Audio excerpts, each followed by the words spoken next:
இன்றைக்கி நான் வீட்டை விட்டு கிளம்பும்போது ரெகுலராக மீன் விற்கிறவங்க வந்தாங்க. எங்கள் அம்மாவை கூப்பிட்டு ஒரு மீன் வாங்கி சமையல் பண்ணுங்கம்மா மத்தியானம் சாப்பிட்றதுக்குன்னு சொன்னேன். எங்கள் அம்மா மீன் வாங்கி வச்சுட்டு எனக்கு ஃபோன் பண்ணாங்க. சமைக்க முன்னாடி என்னை கூப்பிடுங்கன்னு சொல்லியிருந்தேன். போய் சரி ஓகே ஃபுல்லாகவே வீடியோ எடுத்து இந்த சமையல் எப்படி பண்ணுறாங்கன்றத வீடியோவாக எடுத்து போடலான்னு முடிவு பண்ணி எங்கள் வீட்டுக்கு போயிட்டு சமைக்கிறத அப்படியே ஃபுல்லாக நல்லா வீடியோவாக எடுத்தேன். ரொம்ப சூப்பராக இருந்தது. இது வந்து என் ஒய்ஃப் சமைச்சாங்க. சமையல் பார்த்திங்கன்னா செம்ம எக்ஸலண்ட்டாக. மீன் குழம்பு எப்போவுமே எங்கள் வீட்டில் சூப்பராக வைப்பாங்க. அதனால் நாங்கள் இந்த மீனை வாங்கி சமைக்க கொடுத்துட்டு அவங்க சமைக்கிறதுக்கு ரெடி ஆகிட்டாங்க. எல்லாமே ரெடி பண்ணியிருந்தாங்க.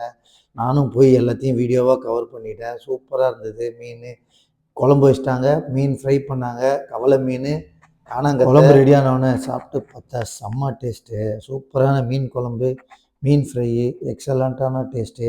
நீங்கள் இந்த மாதிரி ஏதாவது வீட்டில் மீன் வாங்கி சமைச்சு சாப்பிட்ருந்தீங்கன்னா கமெண்ட் பண்ணுங்கள். சூப்பரான ஒரு மீன் குழம்பு சாப்பிட்ணுன்னா வீட்டில் வாங்கி செஞ்சு சாப்பிட்டு பாருங்கள். செம்ம எக்ஸலண்ட் டேஸ்ட்டு. ரொம்ப பிடிச்சிருந்தது. இந்த மாதிரி ஒரு மீன் குழம்பு சாப்பிடும்போது ரொம்ப ஹாப்பியாக இருந்தது. வீட்டில் செஞ்சு சாப்பிட்றது ஒரு தனி சுகம்தான்.